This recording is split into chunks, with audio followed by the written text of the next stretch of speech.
Uh,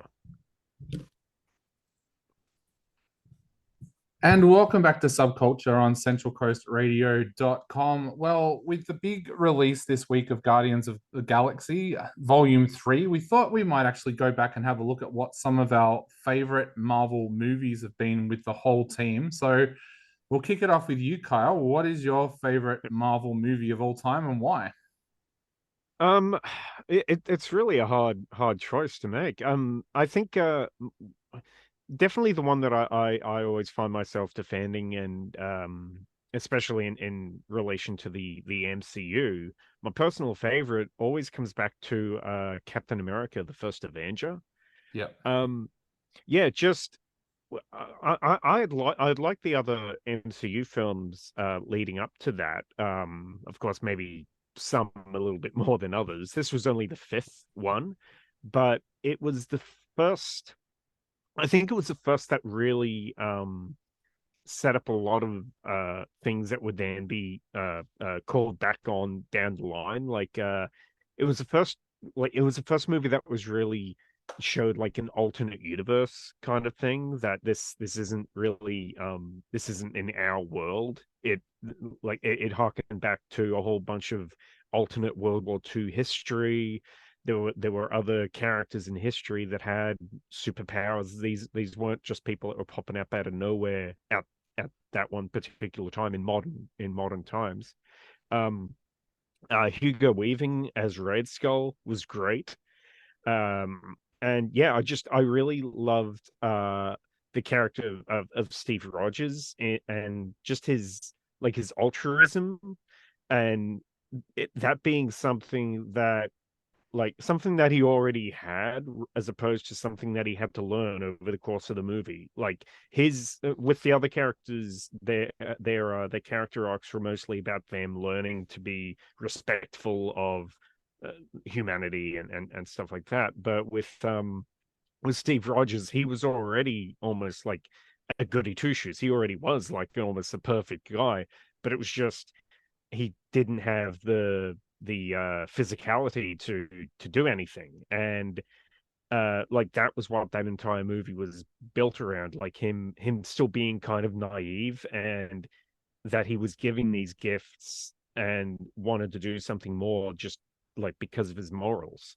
I also thought like it was really that was the first one that really introduced anything related to the Infinity Saga, as far as the Infinity Stones, I believe. I don't think any of the other movies, like they introduced the Avengers, they introduced Nick Fury and all that kind of stuff. But Captain America, that was the first one with Tesseract. It was the first one that really introduced this concept of these kind of super powerful items throughout the universe, that yeah, that were going to be like a massive deal about 10 years down the line. So yeah, no, I think Captain America, the first Avenger, I think that one's probably the one that I personally love above all others. And Lee, what about you? What's your favorite Marvel movies?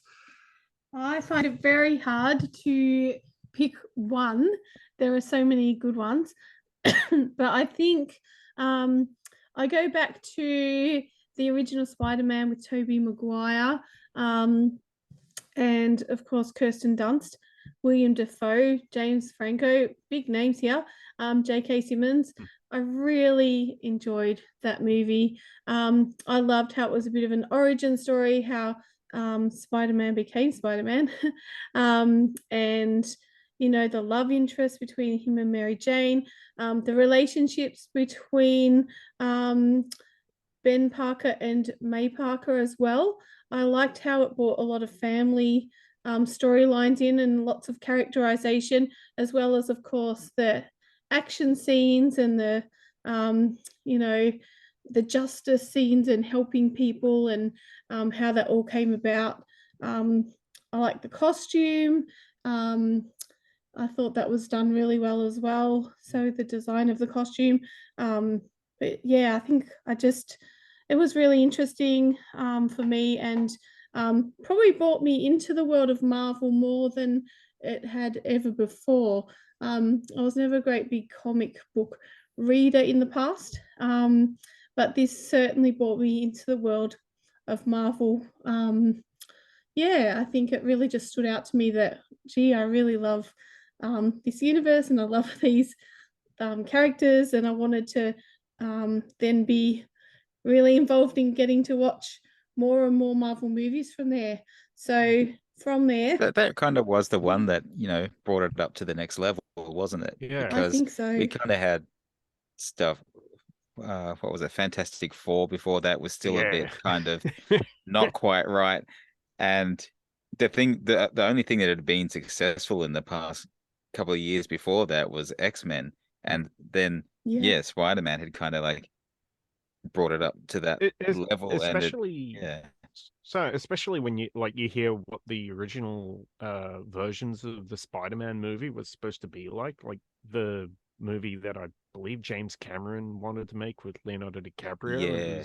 It was supposed to be like something completely different than what anything like comic book accurate. Even the one that was being wanted to be made by I think Golan Globus back in the 80s or whatever. Where Yeah, that's right. it was like a total like, oh yeah, it's going to be like a horror film where there's got basically like The Fly. Yeah, It's that's right. like, yeah. So no, and yeah, it definitely kind of paved the way for pretty much the era of films that we're in now. Yeah, and I think also it took Marvel by surprise a little bit as well. I'm not sure when they first started making that first Iron Man film that they thought that all this years later we would be going through all of these phases and stuff as well, like the where we are today. It really kind of sparked something and changed absolutely everything. And I think like, yeah, even going back to like the other film that Lee mentioned, Spider-Man, that was the same. It kind of showed them that you could do a successful comic book film that not only was supported by those that love the comic books, but also supported by film critics as well, which I think was a really big shock to them. But I think also, yeah, it took away from that cheesiness of the past that we had seen as well, and completely reinvented the wheel, really. Yeah, and I have And to it gave say, us that Nickelback song.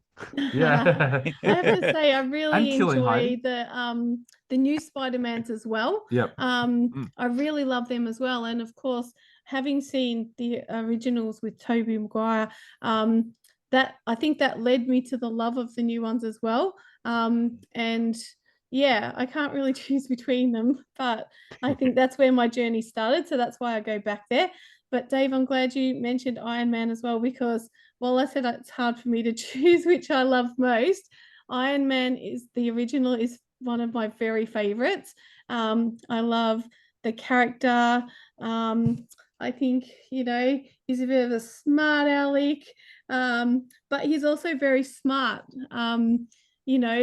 The Tony Stark, played by Robert Downey Jr., he's an engineer. He's made himself a hero. He's built his own suit. And then he's in this world of justice, injustice, and then all the other characters, of course, come in.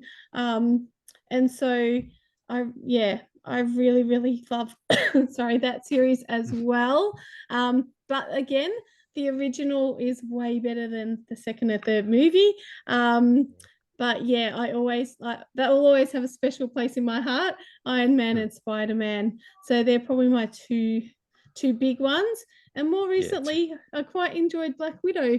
Very different, but I really enjoyed the storyline between the two sisters. And is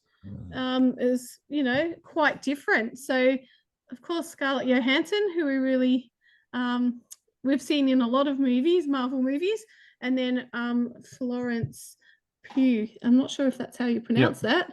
But I actually enjoyed her coming to the storyline. And then you had David Harbour and Rachel Weisz, also two actors I really like. Big action film, lots in it. There was one scene where I cringed a little bit at the accent. Something went a bit wrong there. Only one?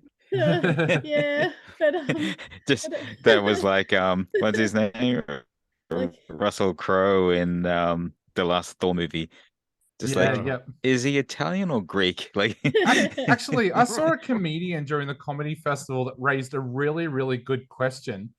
Thor is supposed to be Scandinavian, but he speaks with a Shakespearean British accent when really he should be, hello, Helga, my name is Thor. that was really bad too, Dave. Just have to say. yeah, that was Not good. If anybody we've just lost our audience in in that region. Everyone's gone. And if anybody at home hears a bark or a growl at the moment, our dog is in the studio and her name is Marvel. So she is She's hearing kind her of name. She doesn't agree with our choices. she's kind of reacting a lot whenever she hears one of us mention the Marvel universe. So She's yeah. like, that's my name. But look, we might take a break here and take a listen to a track from the Marvel universe, and we'll come back and take a look at what is mine and Harley's favorite Marvel movies. You are listening to Subculture on centralcoastradio.com. And welcome back to Subculture. You are on centralcoastradio.com. We're in the middle at the moment of dissecting what is our team's favorite Marvel movies. You've got Lee in the studio, Kyle in the studio, Harley, myself, and our dog Marvel, who's getting very, very excited at hearing her name get called out time and time again. But I guess, Harley, it's your turn now. What is your favorite Marvel movie and why? Yeah, I'm like Lee. I sort of had trouble sort of narrowing it down to one. It was funny. Thinking back was hard for a minute, and I thought, I haven't loved a lot of what's come out in the past couple of years. So going back to what I did love initially was a bit kind of detached somehow, a little bit removed. But yeah, the original love for me were the X-Men movies. I loved those. And no, they weren't like 100%, following the comics, but they didn't need to. They created such wonderful characters in a wonderful world. Although sometimes there was this multiple recasting. Like, I don't know how many Jubilees or Kitty Prydes we had during the course of those movies, but it was a bit ridiculous. But but it was great until the third movie, which kind of killed it, and then they kind of went back in time to kind of restart it, and then made that series interact with the modern day series, and it was like joined them up again. Yeah. I mean that movie worked really well when it brought them together, but then it sort of went off the rails again, and and now we don't have them anymore. But supposedly they're going to join the MCU, but hopefully those were the first loves for me. I was just so impressed by that first movie. I thought, oh my God, they did it right, and I'm happy, like fantastic. But when the modern MCU came about, it really did hinge upon that wonderful casting of Iron Man with Robert Downey Jr. Just hearing his name mentioned at the time, I thought, really? That guy from the 80s, and he went off the rails for a while. Are you sure? And as soon as I saw him in the movie, it was like he nailed it. Like, as a kid, I used to read Avengers and Avengers West Coast comics, and he nailed that character so well. It was just like, okay, I'm in. Perfect for the role. So perfect, absolutely. Yeah, but I'm a little bit actually, for what we were talking about before. The the casting of an Australian as a Norse god. That was actually he was actually great in that. I loved those first two movies because they were so big and epic and Shakespearean, unlike the rest of the Marvel stuff, which was a little too tongue-in-cheek or whatever. But yeah, I liked the feel of those back in the day as well. Yeah, for me, it was interesting. I found the Marvel universe kind of interesting when it first started up, because going into it, being a comic book fan, I was always a big fan of Iron Man rather than Captain America. But I found when I started watching the movies, I started to realize that Iron Man's a bit of a jerk. I started to become more of a Captain America fan. So, but I think for me, I really, really loved the last Spider-Man movie. Just because probably buck the trend here, but my favorite Spider-Mans have actually been Tom Holland and Andrew Garfield. So to see them together in that film was really big. But my favorite Marvel movie, and it's one I go back to sometimes and just watch out of the blue, was Captain America: Winter Soldier.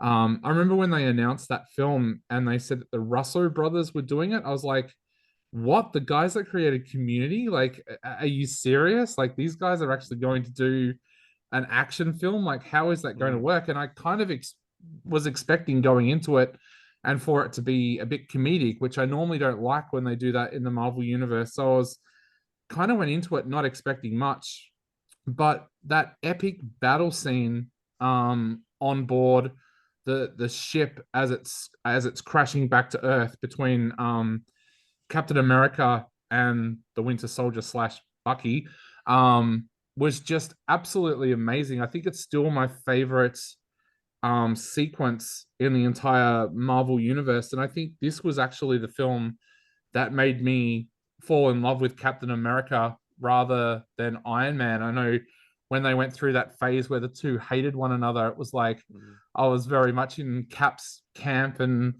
yeah, I was like, yeah, they're evil. I found that storyline quite interesting, really, because Captain America is like the good soldier. He's there towing the line, following the orders of command ever since the 40s or whatever.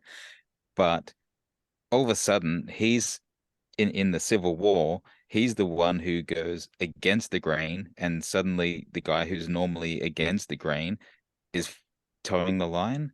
Like, that is the weirdest change of characters for both Iron Man and Captain America in that movie. Yeah, I think it's because, like, the way I see that is that the army kind of became a business, like, and I think Tony responded to that, like, yeah, okay, we need to make money kind of thing. Whereas with Cap, it was a very different army to what he was used to. Like, for like guys who went to World War II didn't go just because they were in the army. Most of them signed up to go and defend their country. So they believe in what's just and what is right. So to me, it came down to like a capitalism versus justice kind of. It's like, yeah, like idealism versus Tony Stark having his sense of responsibility. Like, that's kind of what fuels his character, is his feeling responsible for what he's done. Because I think Steve actually guilt for it. I think Steve actually delivers the line at one point where he says, "This is not the army I signed up for." Like, yeah, but yeah, for me, Captain America: The Winter Soldier is my favorite just because of that epic battle sequence that's in it. Like, sometimes if I'm in the mood for it, I'll just put that film on and just watch that battle sequence just because it was so impressive for me. But yeah, so hit us up on social media, everybody out there. Let us know what your favorite Marvel movies are as well, and let us know what you think of the new Guardians of the Galaxy as well, and whether or not you think it's any good. But yeah, that's our wrap of favorite Marvel movies. But stay tuned, because we've got some more great stuff coming up on the show, but we'll go to another track right now. You are listening to Subculture on centralcoastradio.com.